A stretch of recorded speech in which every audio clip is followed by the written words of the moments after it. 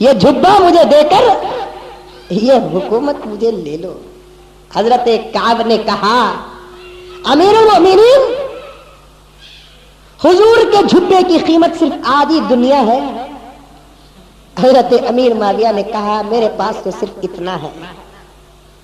تو بعد میں حضرت امیر معاویہ کو اس جھبے میں سے آدھا جھبا نکال کر دیتے ہیں, آدھا جھبا کاٹ کر امیر معاویہ کو دیتے ہیں. امیر معاویہ نے اپنے بیٹے سے کہا یزید سے کہ بیٹے میں مر جاؤں تو میرے کفن میں حضور کے جھبے کا کپڑا ضرور رکھ دینا. پھر سنو, ایک مرتبہ امیر معاویہ کو معلوم ہوا کہ کوفے سے 9000 کلومیٹر کے فاصلے پر ایک صحابی رہتے ہیں جن کا چہرہ حضور صلی اللہ علیہ وسلم کے چہرے سے ملتا جلتا ہے. تو 9000 کلومیٹر کا سفر کر کے اس گاؤں کو جا کر, اس صحابی کا نام بھی عمر تھا, ان سے ملاقات کرتے ہیں, ان کا چہرہ دیکھتے ہیں, ان کی پیشانی کو چومتے ہیں, پھر واپس آتے ہیں صرف اس لیے کہ ان کا چہرہ حضور سے ملتا جلتا ہے. وہ حضور کے بھی عاشق, قرآن کے بھی حافظ, اللہ کے رسول کے دعاؤں کا مظہر, ابو بکر عمر عثمان کے عاشق تھے. جب ان کو معلوم ہوا کہ ایک جماعت صحابہ کو گالیاں دیتی ہے, صاف آرڈر دے دیا کہ جہاں کہیں شیعہ ملتے ہیں قتل کر دو, پوچھنا گیچنا نہیں, فوراً اڑا دلو. پھٹافٹ پھٹافٹ پھٹافٹ اڑتے گئے, شیعہ ڈر گئے. عبداللہ ابن سبا بھی بھاگ گیا. تقریباً 10 سال تک شیعہ کا خاتمہ ہوتے رہا. ہر ایک کو ایک نہ ایک دن مرنا ہے. مرنا ہے کہ نہیں مرنا؟ امیر معاویہ کو بھی مرنا ہے. 22 رجب کو, رجب کا مہینہ تھا, 22 تاریخ تھی, 60 ہجری تھی, جمعرات کا دن تھا. امیر معاویہ کا انتقال ہو گیا. جیسے ہی رجب کے 22 تاریخ کو جمعرات کے دن امیر معاویہ کا انتقال ہوا تو امیر معاویہ کے انتقال کی خوشی پر شیعہ لوگوں نے میٹھا اور روٹی بنا کر بانٹنا شروع کیا تھا. یہ ہے کھیر پوری.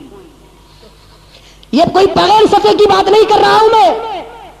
تعارف مذاہب شیعہ جس میں حضرت مولانا عبدالعلی فاروقی رحمت اللہ علیہ باقاعدہ پورے سند کے ساتھ لکھتے ہیں کھیر پوری اور کونڈے کی جو فاتحہ جو شروع ہوئی دراصل اس کو یہودیوں نے شیعہ کو سکھایا تھا, اور شیعہ نے حضرت امیر معاویہ کی موت کی خوشی پر یہ پوری اور یہ میٹھا پکا کر اس پر فاتحہ پڑھ کر لوگوں کو تقسیم کرنا شروع کیا. چلتے چلتے یہ شیعہ کا عقیدہ مسلمانوں پہ آ گیا, اور مسلمان بھی نہ سمجھا ہے نہ پڑھا ہے, نہ اسے قرآن معلوم نہ حدیث معلوم نہ اسے دلیل معلوم. شیعوں کے عقیدے پر ملتا جلتا عقیدہ آج پکا سنی مسلمان ہو کر اپنے گھر میں امیر معاویہ کے موت کا ماتم منانے کے بجائے امیر معاویہ کی موت کی خوشی مناتا ہے, اور جا کر وہ پوری اور وہ میٹھا کھاتا ہے.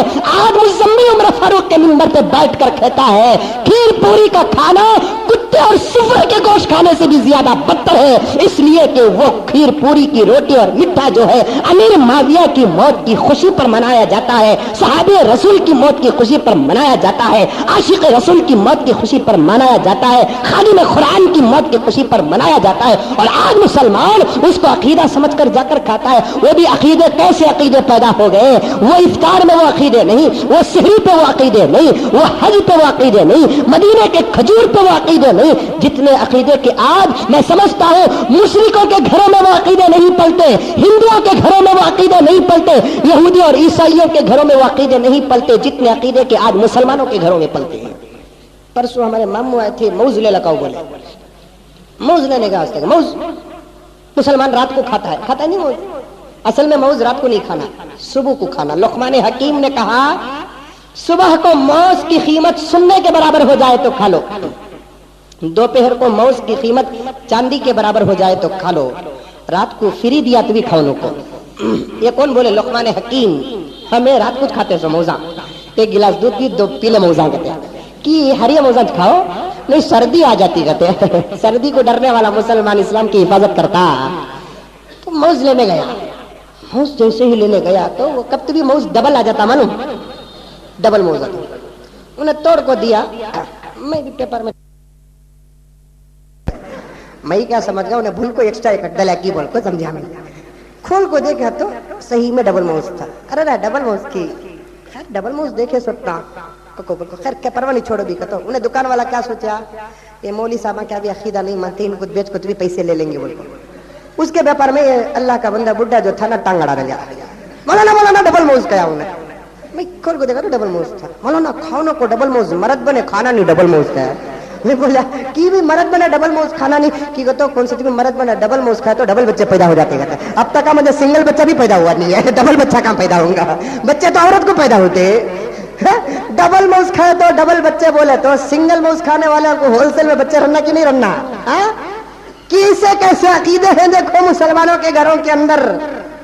جس مسلمان کو خدا پہ بھروسہ تھا, جس مسلمان کو قرآن پہ بھروسہ تھا, جس مسلمان کو فاتحہ کے فضیلت پر بھروسہ تھا, جس مسلمان کو معوذتین کے فضیلت اور تاثیر پہ بھروسہ تھا, آج وہ مسلمان ڈبل موز سے ڈر گیا. اللہ حفاظت فرما. انہی عقیدوں میں سے ایک عقیدہ کھیر پوری کی. اس میں کتنے عقیدے, اللہ اکبر. ذرا عقیدوں کی بات کر دیتا ہوں. آج مسجد میں بیٹھ کر اللہ کے پاس یہ عہد کر کر اٹھیں گے, زندگی تک انشاءاللہ تعالی سب کو ہاتھ لگائیں گے, لیکن کھیر پوری کی فاتحہ کو کیوں؟ اب تو پاک پکی ثبوت کے ساتھ مل گئی نا, بغیر صفحے کے نہیں. جو کوئی آئے گا میرے پاس انشاءاللہ تعالی اسے ثبوت دے دوں گا کہ یہ کھیر پوری کی جو فاتحہ ہوتی ہے یہ دراصل شیعوں کا عقیدہ ہے. اور شیعہ کون؟ اللہ کو گالی دینے والے, رسول اللہ کو گالی دینے والے, صحابہ کو گالی دینے والے, قرآن کے خلاف آواز اٹھانے والے, صحابہ کے شان میں گستاخی کرنے والے, ابو بکر اور عمر اور عثمان کے شان میں گستاخی کرنے والے. یہ شیعہ تو کافروں سے بھی بدتر ہیں. کسی زمانے میں ایک نوجوان فون کرا تھا, حضرت شیعہ کی چھکری کو لائن مار سکتے ہیں؟ وہ شادی کرنا نہیں کہتے, انہیں لائن مارتا کہتے ہیں. ہاں اللہ حفاظت فرمائے. گوری ہو, خوبصورت ہو, مجھے معاف فرمائے دوستو, صحابہ کی عظمت پر مزمل اپنی جان کو قربان کرتا ہے. جملہ تو سخت پیش کر رہا ہے, امید ہے کہ اس جملے سے اللہ تعالیٰ مجھ جیسے گنہگار کی مغفرت کر دے. شیعہ کی لڑکی گوری گمٹی ہو, اپنے آپ کی تو دور کی بات, اپنے پیشاب کی دھار کی بھی حفاظت کرنا, اس لیے کہ اگر یہ دھار بھی اس خوبصورت پر پڑ جائے, وہ خوبصورت تو خوبصورت رہے گی, تمہارا پیشاب اور ناپاک ہو جائے گا. اس کے گوشت سے تم اپنا بچہ پیدا کرو گے, اس کے خون سے تم اپنا بچہ پیدا کرو گے. یہ شیعہ بدتر لوگ ہیں, یہ شیعہ کافروں سے بھی بدتر ہے. ان کا عقیدہ ہے, کھیر پوری کا عقیدہ ہے یہ. اور اس عقیدے کو پیدا کیا یہودی نے, اور اسے شروع کیا شیعہ نے. امیر معاویہ کے انتقال کی خوشی ہے, جیسا ایک منسٹر مر گیا تو دوسرا منسٹر خوش ہو جاتا ہے, ایک روبدار مر گیا تو دوسرا روبدار خوش ہو جاتا ہے, ایک صدر مر گیا تو دوسرا صدر چاکلیٹ بانٹتا ہے. اسی طریقے سے امیر معاویہ کا انتقال ہوا تو وہ اپنے جانوں کی سلامتی سمجھ کر, اپنے جانوں کا سکون سمجھ کر, ان لوگوں نے مٹھا اور روٹی بنا بنا کر لوگوں میں تقسیم کر دی. چلتے چلتے ان کمینوں نے امام جعفر صادق پر ظلم کر دیا اور کہہ دیے کہ یہ عقیدہ تو امام جعفر صادق کا ہے. جعفر صادق کو کہاں یہ فرصت تھی کہ بیٹھ کر روٹی اور مٹھا کھائے. امام جعفر صادق کو تو سوکھے روٹیاں کھانے کا موقع نہیں ملتا تھا. اسلام کے دین کی خدمت کے خاطر وہ مٹھا اور روٹی کھائیں گے, پوری اور میٹھی کھائیں گے. امام جعفر صادق اگر آج ہوتے تو ان کھیر پوری کرنے والوں کو کافروں سے پہلے قتل کر دیتے. تم تو غلط عقیدہ شروع کر کے میری طرف منسوب کیا ہے, یہ تو شیعوں کا عقیدہ ہے. وہ بھی شیعہ کا بھی عقیدہ, پھر ہندوؤں کا بھی عقیدہ. یہ کھانے کے واسطے شرطہ ہونا. ایک 5 منٹ ذرا زیادہ لے لیتا ہوں, حالانکہ مجھے میسور بھی جانا ہے. سمجھ میں بات, اس کے واسطے شرطہ ہونا. کیا کہتے ہو, اسے پیٹ صبح کو کھانا نہیں کہتے. لکھ لو کہاں مانگے نکو حضرت, ہم نے کیسٹ سن لیتی کہتا ہوں پیٹ صبح کو کھانا نہیں کہتے. کون تھی پیریڈ میں رہتی نا, انہیں بھی گھر کے اندر آنا نہیں کہتے. جو مرد ملے تو نہیں آنا کہتے. گوشت کھا کو نہیں آنا کہتے. یہ 4 دیکھو, پیٹ صبح کو نہیں آنا کہتے. پیریڈ والی عورت رہتی نا, انہیں نہیں آنا کہتے. ایک بات بولتا ہوں, غصہ نہیں کریں گے نا. کون کیسی حالت میں ہے بول کے, کیا پیشانی میں لکھو ہے کھانا کا, تو انہیں برقع اوڑھ کو گھس جاتی ہے اندر. لکھو کیا ہے, 3 تاریخ سے 10 تاریخ تک میرا وقت ہے بول کر لکھ کر ہے کیا انہیں. برقع اوڑھ لگو, پھول لگا لگو, عطر لگا لگو, انہیں گئی تو سمجھ جانا رابعہ بصری آ رہی ہے بول کر. سمجھ نہیں, کیا معلوم ہوتا. پیٹ صبح کو نہیں آنا, پیریڈ والی یا نہیں آنا. اس کے بعد کیا بولے تو جو مرد ملتے ہی دیکھو, انہوں بھی نہیں آنا کہتے. اس کے بعد گوشت کھا کو نہیں آنا کہتے. باٹل مار کو آ سکتے, چورا کو ڈوبا کو آ سکتے. گوشت گائیں کیا بھی کریا، بکرا کیا کریا، ہمیں اچھے انہیں اچھا، وہ گوشت کھا کو نہیں آنا، اچھی بات ہے۔ یہ عقیدہ کس کا؟ یہ نو نہیں آنا، انہوں نہیں آنا، انہوں نہیں کھانا بول کر جو عقیدہ ہے نا، اٹھاؤ قرآن پاک کے 8 پارے میں سورہ انعام میں اللہ تعالیٰ مشرکوں کا عقیدہ لکھا ہے، وَقَالُوا مَا فِي بُطُونِ هَٰذِهِ الْأَنْعَامِ خَالِصَةٌ لِذُكُورِنَا وَمُحَرَّمٌ عَلَىٰ أَزْوَاجِنَا۔ مشرکین مکہ بھی ایک حاملہ اونٹنی کو یا بکری کو کھڑا کر کے کہتے تھے اس کے پیٹ کا بچہ اگر زندہ نکل گیا تو یہ صرف مرد کھائیں گے، عورتیں نہیں کھائیں گے، اگر اس کے پیٹ کا بچہ مر گیا تو ہم سب مل کر کھائیں گے۔ کھانے کے بارے میں جو عقیدے ہوتے ہیں، یہ کھانا نہیں، وہ کھانا، انہوں کھانا نہیں، انہوں کھانا، تو یہ عقیدہ مسلمانوں کا نہیں ہے، یہ عقیدہ مشرکوں کا ہے۔ ارے میرے بھائی ذرا سوچ کر دیکھ، مدینے کا کھجور جب پیٹ صبح کو کھا سکتی ہے، مدینے کا کھجور جب پیریڈ والی عورت کھا سکتی ہے، مدینے کا کھجور جب گوشت کھا کر کھا سکتے ہیں، مدینے کا کھجور جب میاں بیوی مل کر کھا سکتے ہیں، کیا تیرے گھر کی پوری اور تیرے گھر کی کھیر مدینے کے کھجور سے بھی گئی گزری ہے یا اس سے بھی بڑھتی ہو گئی ہے کہ مدینے کے کھجور پر کوئی قانون نہیں ہے؟ پیغمبر فرماتے ہیں میرا کھجور جو چاہے کھا سکتا ہے، اجوا جو چاہے کھا سکتا ہے، برنی جو چاہے کھا سکتا ہے، کلمی جو چاہے کھا سکتا ہے، برونی جو چاہے کھا سکتا ہے، اور اس کے گھر کی کھیر پوری کے واسطے قانون لگاتے ہیں؟ لا حول ولا قوت الا باللہ۔ جس گھر میں قرآن ہے وہ قرآن میں پیریڈ والی عورت آ سکتی ہے، کھیر پوری والی گھر کے اندر پیریڈ والی نہیں آ سکتی ہے۔ اس کے کھیر اور پوری کا درجہ قرآن سے بھی بڑھتی ہو گیا ہے۔ آئے ہائے، کھاؤ گے؟ بولو نہیں، بولو جی نہیں کھائیں گے۔ بولتے نہیں غوث کا دامن، کھیر کی پوری کی فاتحہ کی روٹی نہیں کھائیں گے۔ پھر اس کے بعد اندر جا کو چھپ کو کھانا سکتے، وہ پوری باہر آنا نہیں کرتے، انہیں بنانے والی چن کھا سکتی، ہاں گلی گلی بازار بازار میجسٹک شیواجی نگر سنڈے بازار سب چن کھا سکتی ہے، اس کی پوری باہر آنا نہیں کرتے۔ پردہ اسے ہے صحیح نے سمجھ اس کی پوری کو ہے بول کر رہا ہے، اللہ پردہ اسے ہے سا انہیں سمجھی کسے پوری کو ہے۔ وہ ہاتھ بیٹ کو پیٹ کاٹنا کرتے، اس کے بعد ہے نا ہاتھ دھوتے ہیں، دیکھو وہ پانی بھی ہاتھ دفن کرنا کرتے ہیں۔ کفن کو تمہارا بابا پلانا سو پانی کو دفن کرنا کہتے، چھٹنا بھی بولنا نہیں کہتے، وہ پانی کو دفن کرنا کہتے۔ کہا یا تو ہاں جی نہیں تو قبرستان میں۔ کفن کون پلانا سو انہیں پہن لیتا دکھتا، ہاں وہ پانی بھی وہاں دفن کرنا، پوری بھی باہر نہیں جانا، کیا بھی نہیں کھانا۔ دوستو کھانے کے بعد پیٹ میں ہر چیز کیا بنتی ہے؟ حلوہ بنتا نہیں، پاخانہ بنتا ہے کہ نہیں بنتا ہے؟ بریانی کھاؤ پاخانہ، روٹی کھاؤ پاخانہ، اچھا کھاؤ پاخانہ، برا کھاؤ پاخانہ۔ جب ہر چیز کھا کے پاخانہ بنتے ہیں تو پھر کھیر پوری کھا کر کیا بنتا ہے؟ پاخانہ۔ حلوہ تو نہیں بنتا نا، ہرگز اللہ کی قسم نہیں بنتا۔ یا تو وہ پاخانہ بننا نہیں تو ہضم ہو جانا، ہضم نہیں ہوتا انہیں کھاتا سو کھانا ایسا رہتا، رات کو 12-1 بجے کھایا تو 3 بجے سے شروع، اتنا کھاتا انہیں اللہ کا بندہ۔ حل ہضم تو ہونے کا سوال نہیں ہے، یہ پاخانہ بن رہا ہے۔ جب اس پوری کو باہر نہیں بھیج رہے ہیں، اس کا پانی باہر نہیں چھٹ رہے ہیں، تو پھر یہ پاخانے کی حفاظت کرنا کہ نہیں کرنا؟ اسے کارپوریشن میں جانا کہ نہیں؟ فریج میں رکھنا، فریج میں رکھنا ہے۔ بھائی تمہارا عقیدہ، تمہارا سوال، تمہارا مذہب ہے، یہ مشرکوں اور شیعہ کے عقیدے سے بنا ہوا ایک طریقہ ہے۔